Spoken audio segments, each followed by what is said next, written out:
Hello friends, study अड्डा के YouTube channel पे आप सभी का स्वागत है।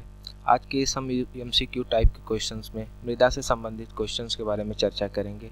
ये ऐसे क्वेश्चंस हैं जो विभिन्न परीक्षाओं में पूछे जा चुके हैं और इनसे रिलेटेड हम सभी टॉपिक्स पे चर्चा करेंगे ताकि जो आपके आने वाले एग्जाम्स है उसमें जो भी क्वेश्चन बनते हैं मृदा से संबंधित उनका आप आसानी से आंसर कर सकें।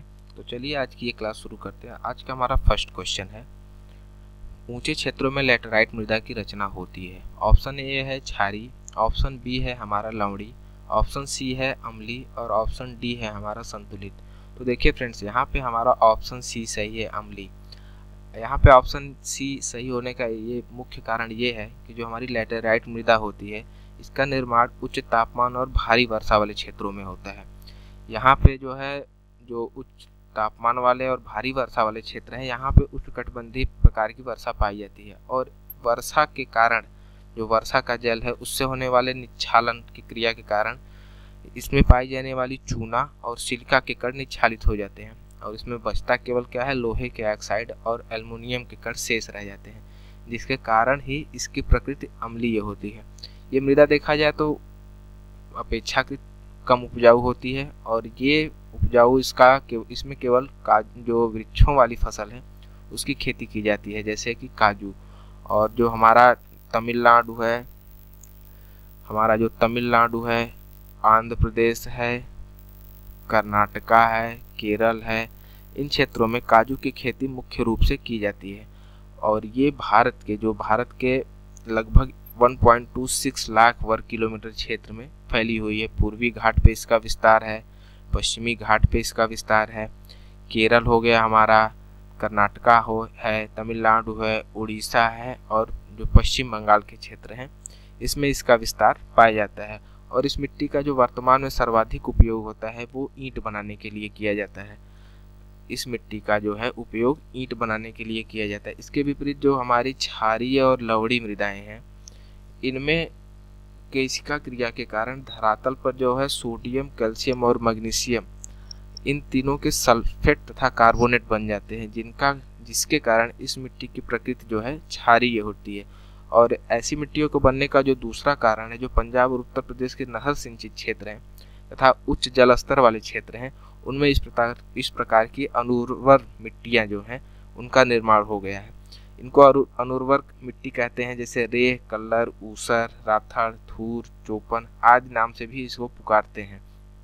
इनका जो विस्तार है क्षारीय और लवणी मृदा का, वो पंजाब के कुछ क्षेत्र में, हरियाणा के कुछ क्षेत्र में, राजस्थान हमारा है, बिहार है और उत्तर प्रदेश तथा महाराष्ट्र के कुछ क्षेत्रों में इनका विस्तार पाया जाता है।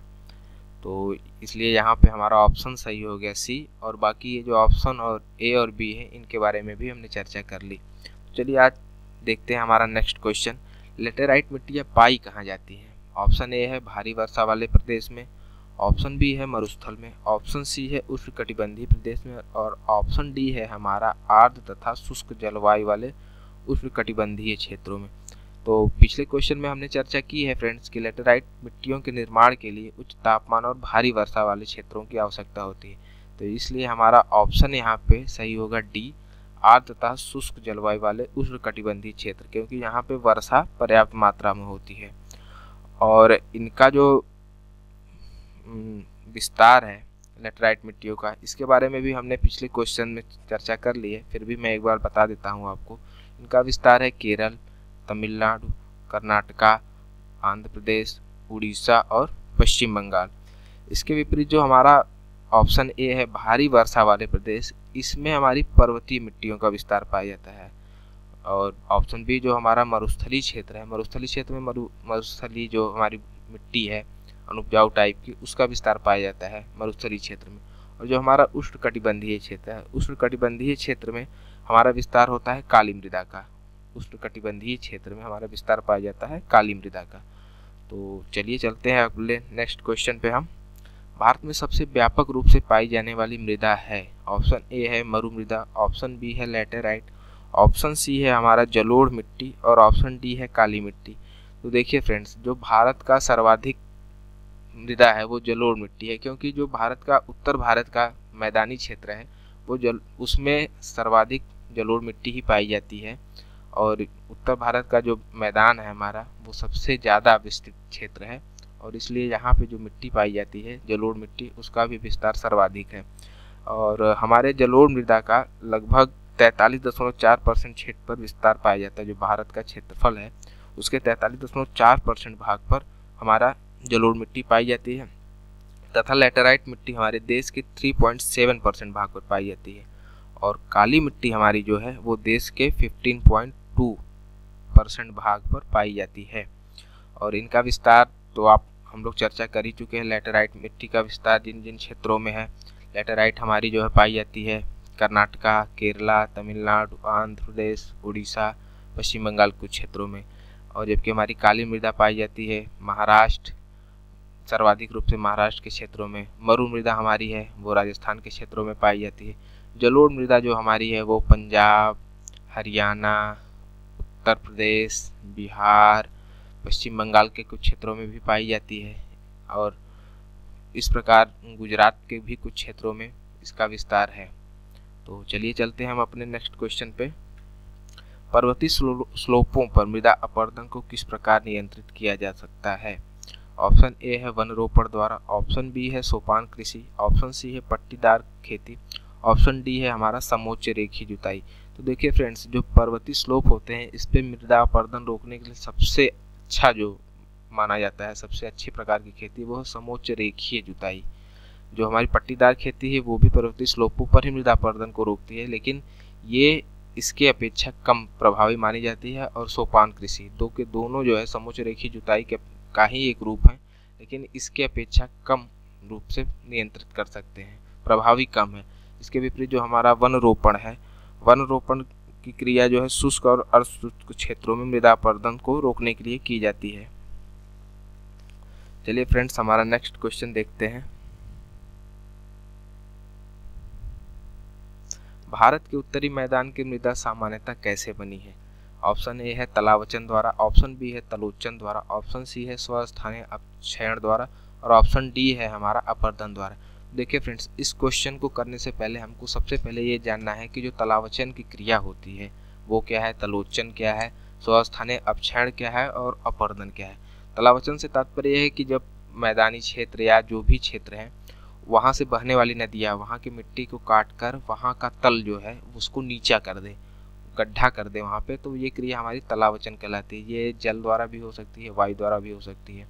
इसके विपरीत जो तलोचन क्रिया है वो जो बहने वाली नदियाँ हैं या अन्य जो वायु कारक हैं इनके द्वारा जब लाई गई मिट्टी से वह उस स्थान का तल ऊंचा हो जाता है, तो यह क्रिया हमारी तलोचन कहलाती है। स्वस्थानीय अपक्षयण से तात्पर्य है जो किसी स्थान पर पाया जाने वाला जैसे टीला है या छोटी पहाड़ियाँ है वो अपक्षयण द्वारा मैदानी रूप में परिवर्तित हो जाए तो वह कहलाती है क्रिया स्वस्थानीय अपक्षयण। और अपरदन क्रिया जो है बहते हुए जल द्वारा बाहर मिट्टी का काटना या कटाव जो होता है वो अपरदन कहलाता है। तो यहाँ पे जो हमारी क्वेश्चन है हमारा, भारत के उत्तरी मैदान की मृदा सामान्यतः कैसे बनी है, तो ऑप्शन ए दिया हुआ है इसमें तलावचन, ऑप्शन बी है हमारा तलोचन। तो यहाँ पे ऑप्शन बी हमारा सबसे सही होगा। भारत के जो मैदानी भाग हैं उनके उत्तरी मैदानी भाग उनकी मृदा सामान्यतः तलोचन से बनी है, क्योंकि ये मृदा जो है तलोचन जो क्रिया है ये जो हमारी हिमालय क्षेत्र की नदियां हैं या उसके आसपास की नदियां जो हैं उनसे वहाँ से जो निकलती हैं, जैसे कि हमारी सतलज है, गंगा है, ब्रह्मपुत्र है, और इसकी जो सहायक नदियां हैं वो अपने साथ अवसादों को लाती हैं, और अवसादों को ला कर ये हमारे पंजाब, हरियाणा, उत्तर प्रदेश या बिहार के कुछ राज्यों में कुछ क्षेत्रों में लाके ये जमा कर देती हैं, जिसके कारण यहाँ पे जो है तलोचन की क्रिया होती है और इस प्रकार का मृदा का निर्माण होता है। इन क्षेत्रों में तलोचन की क्रिया द्वारा मृदा का निर्माण होता है। तो यहाँ ऑप्शन हमारा हो गया बी। चलिए हम चलते हैं नेक्स्ट क्वेश्चन पे। हमारा नेक्स्ट क्वेश्चन है, कौन सी मिट्टियों में सैकड़ों वर्षों से कृषि कार्य बिना अधिक खाद दिए हुए चलता रहा है? ऑप्शन ए है कछारी तथा लैटेराइट मिट्टियाँ, ऑप्शन बी है लाल तथा लैटेराइट मिट्टी, ऑप्शन सी है काली तथा कछारी या जलोढ़ मिट्टी उसको भी कहते हैं, और ऑप्शन डी है हमारा लैटेराइट तथा काली मिट्टी। देखिए फ्रेंड्स, जो हमारी कछोर मिट्टी है, कछारी मिट्टी है, इसके बारे में हमने चर्चा कर ही चुके हैं। लैटेराइट की मिट्टी के बारे में चर्चा कर ही चुके हैं। और यहाँ पे जो ऑप्शन दिया हुआ है, जैसे ऑप्शन ए है कछारी तथा लैटेराइट मिट्टी, तो इसमें देखिए जो कछारी मिट्टी है ये तो उपजाऊ होती है, इसमें सैकड़ों वर्षों तक बिना खाद दिए काम चल सकता है। लेकिन जो हमारी लैटेराइट मिट्टी है ये अनुपजाऊ प्रकार की होती है, इसलिए ये ऑप्शन सही नहीं होगा। ऑप्शन बी हमारा दिया हुआ है लाल तथा लैटेराइट मिट्टी, ये दोनों ही अनुपजाऊ या कम उपजाऊ प्रकार की मिट्टियाँ हैं, इसलिए ये ऑप्शन भी गलत हो गया।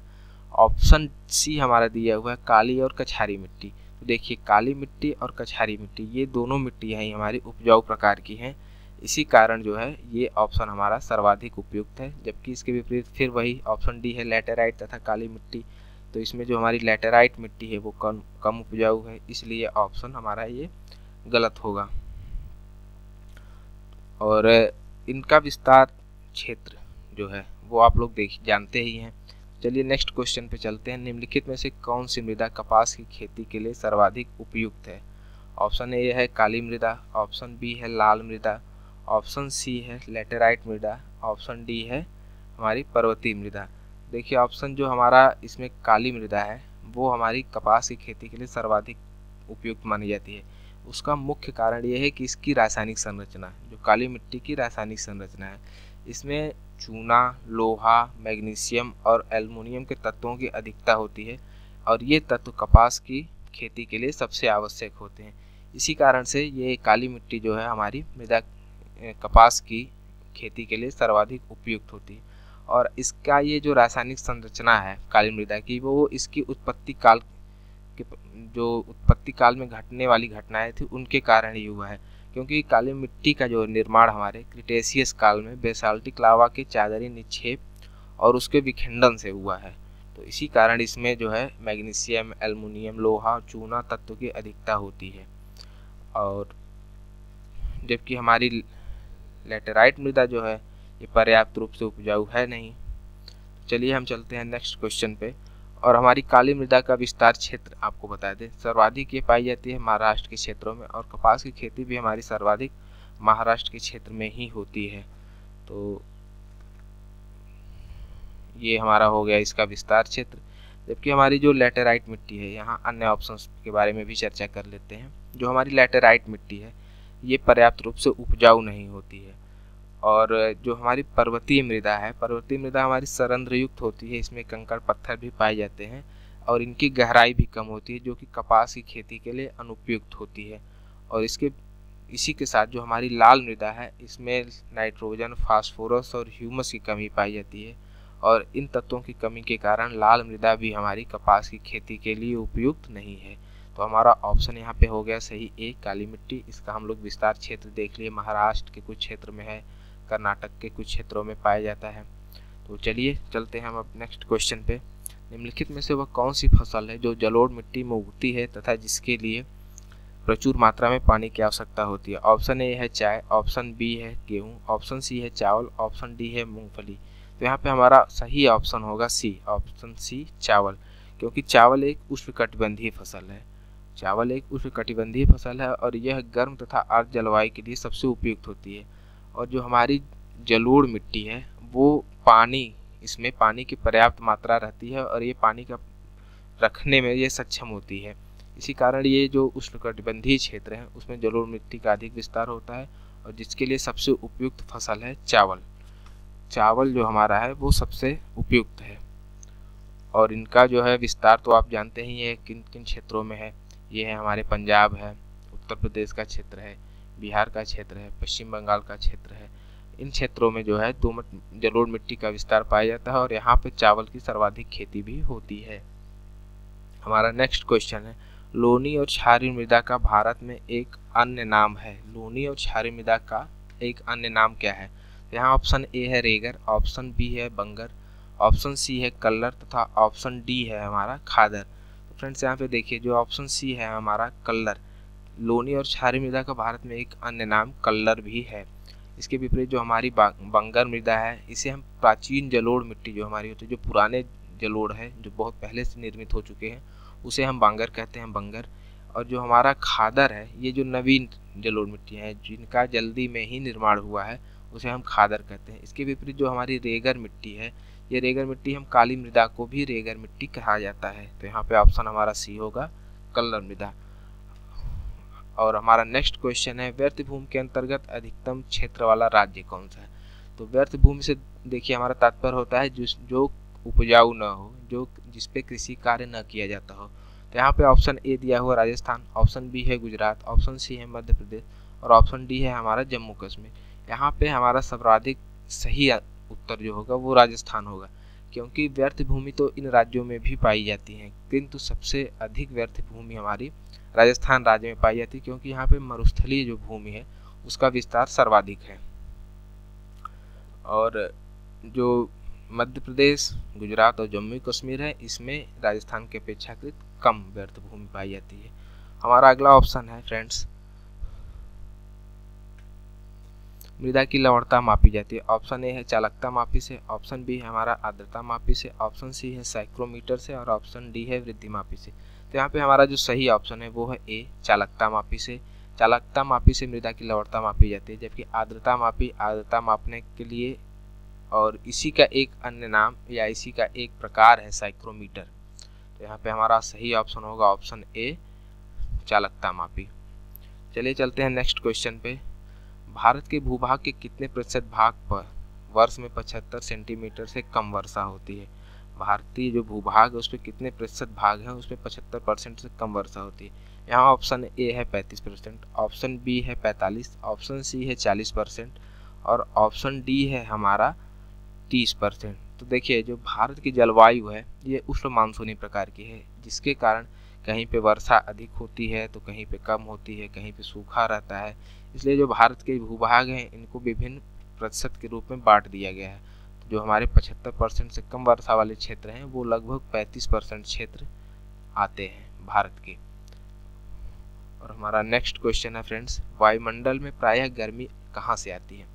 ऑप्शन ए है सूर्यातप, ऑप्शन बी है चालन, ऑप्शन सी है विकिरण और ऑप्शन डी है संवहन।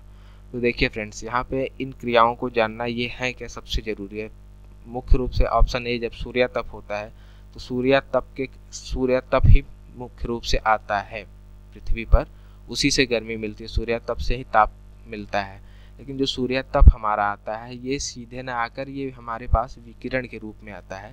तो यहाँ पर गर्मी कहाँ से आती है, तो ऑप्शन सी हमारा सही होगा, विकिरण के रूप में आती है गर्मी।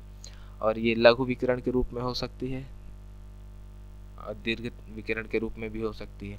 इसके विपरीत जो ऑप्शन हमारा बी है चालन, चालन जब पृथ्वी द्वारा प्राप्त जो सौर विकिरण है लघु तरंग के रूप में प्राप्त होता है पृथ्वी को, और सौर विकिरण से जब पृथ्वी का सतह गर्म हो जाता है तो जो वायुमंडलीय परत होती है वो दीर्घ तरंग के रूप में बदलकर ताप का संचरण करती है।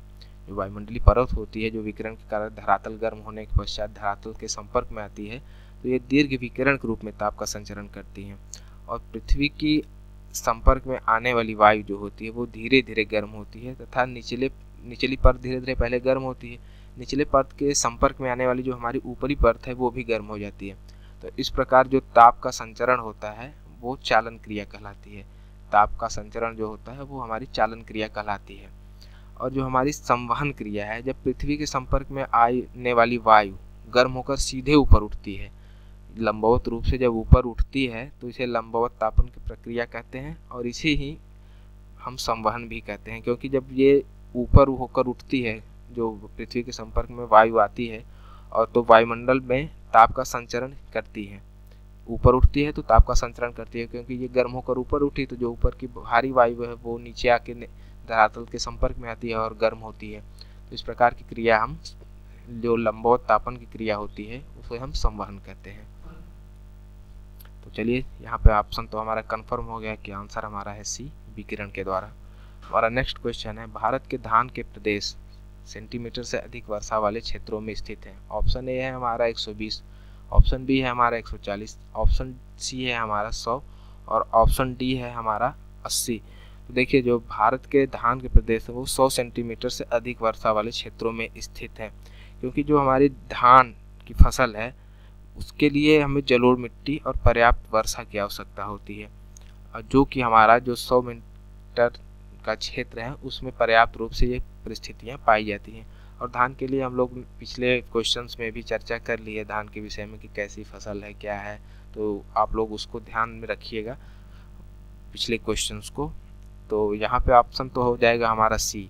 और ये 100 सेंटीमीटर वर्षा वाले जो क्षेत्र हैं ये हमारे पूर्वी उत्तर प्रदेश के बेल्ट हैं, जो पूर्वी उत्तर प्रदेश के क्षेत्रों में पाई जाएगी। और दूसरा जो इसका क्षेत्र है वो सबसे सर्वाधिक है बिहार, फिर है पश्चिम बंगाल के क्षेत्र भी आते हैं इसके अंतर्गत, जो भारत के धान प्रदेश हैं। और इनका विस्तार जो तटीय मैदान क्षेत्र है और पंजाब, जो तटीय मैदान जैसे उड़ीसा है हमारा, आंध्र प्रदेश है, तमिलनाडु है और इधर हमारा पंजाब, इन क्षेत्रों में भी जो है भारत के धान प्रदेश स्थित हैं जहां 100 सेंटीमीटर से अधिक वर्षा होती है। इसलिए हमारा ऑप्शन यहाँ पे सही होगा सी। हमारा नेक्स्ट क्वेश्चन है फ्रेंड, भारत में कुल्लू घाटी निम्नलिखित में से किसकी खेती के लिए प्रसिद्ध है? कुल्लू घाटी जो हमारी है वो हमारी सेब की खेती के लिए प्रसिद्ध है। यहाँ पे ऑप्शन सी है हमारा सेब। तो ये हमारा था लास्ट क्वेश्चन आज का। इसी के साथ ये वीडियो हम ख़त्म करते हैं आज की क्लास। इस क्लास में हमने जितने भी मृदा से संबंधित क्वेश्चंस अब तक पूछे गए हैं उन पे चर्चा की और उन सभी टॉपिक्स पे चर्चा की जिनसे क्वेश्चन बन सकते हैं। तो इस वीडियो को आप लोग ध्यान से देखिएगा और मुझे आशा है कि वीडियो आपको पसंद आई होगी और इस वीडियो को लाइक और शेयर करना न भूलें। तो फ्रेंड्स आज के लिए बस इतना ही। Thank you.